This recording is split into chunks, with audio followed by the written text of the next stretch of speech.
मुगल सल्तनत में सबसे लंबी हुकूमत करने वाला बादशाह औरंगज़ेब।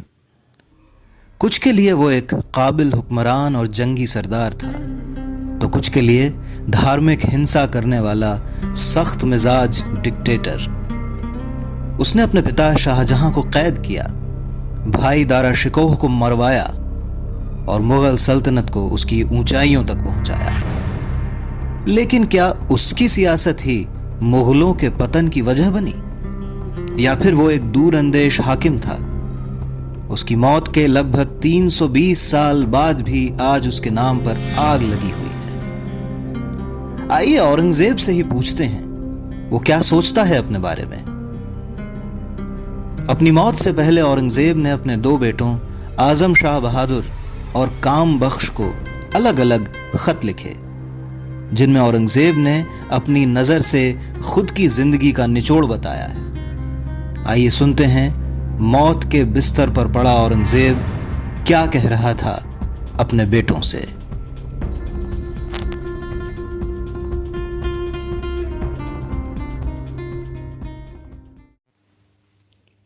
अस्सलाम अलैकुम। बुढ़ापे के साथ साथ कमजोरी बढ़ती गई। मेरे हाथ पैर में ताकत नहीं रही।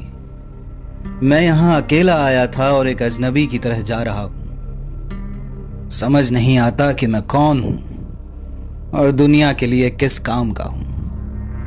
खुदा की बंदगी के बिना ही सारा वक्त गुजर गया। मेरी हुकूमत लोगों का भला न कर सकी।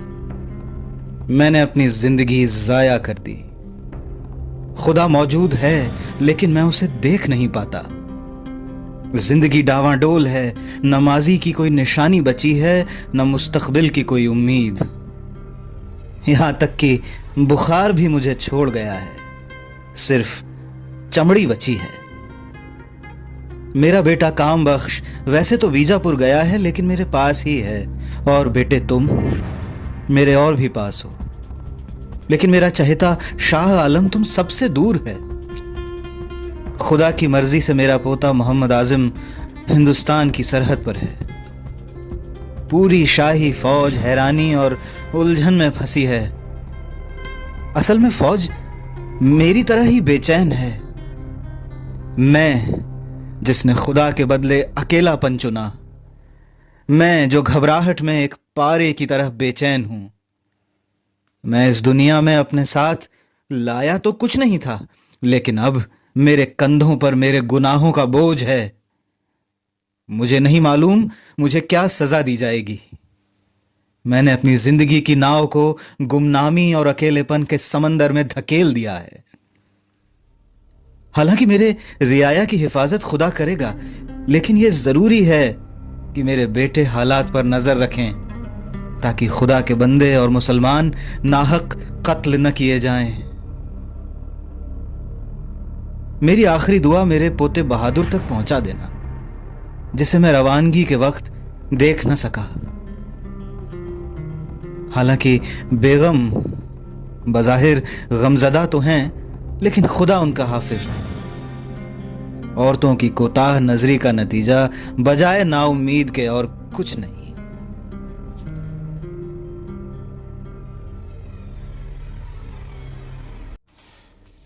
मेरे प्यारे बेटे, हालांकि इस दुनिया में हर किसी को इख्तियार हासिल है, लेकिन मैंने तुम्हें खुदा की मर्जी और उससे भी बढ़कर खुदा की ताकत के बारे में नसीहत की थी। लेकिन किस्मत को यही मंजूर था कि न तो तुम इसे सुनोगे और न ही इस पर अमल करोगे। और अब मैं सबसे अजनबी होकर यहां से जा रहा हूं। मुझे तुम्हारी अक्ल और काबिलियत की कमी पर अफसोस है, लेकिन अब यह किस काम का? मैं अपने पापों का और अपने किए गुनाहों का बोझ अपने साथ लिए जा रहा हूं। कुदरत का अजीब निजाम है कि मैं खाली हाथ आया था और अब इस बोझ के साथ जा रहा हूं। बुखार मेरे साथ 12 दिन तक रहा, लेकिन वो भी मुझे और सह नहीं पाया, छोड़कर चला गया। अब मैं खुदा के ही बारे में सोचता रहता हूं। मेरे अफसरों और फौज की चिंता मुझे खाए जा रही है। मुझे नहीं मालूम कि आगे उनकी जिम्मेदारी कौन लेगा।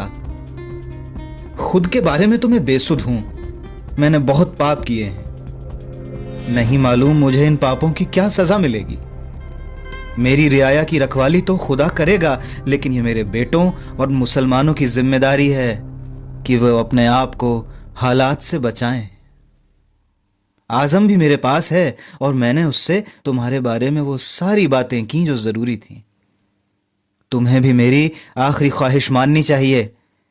ध्यान रखो, ऐसा ना हो कि मुसलमान मारे जाएं और उनके कत्ल का इल्जाम मुझ जैसे बेकार इंसान की गर्दन पर रहे।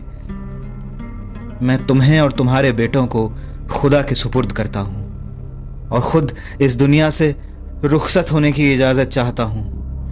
मेरी हालत अब अच्छी नहीं है। बहादुर शाह तो अभी वहीं है जहां वो था। आजिम हिंदुस्तान की सरहद पर गया है।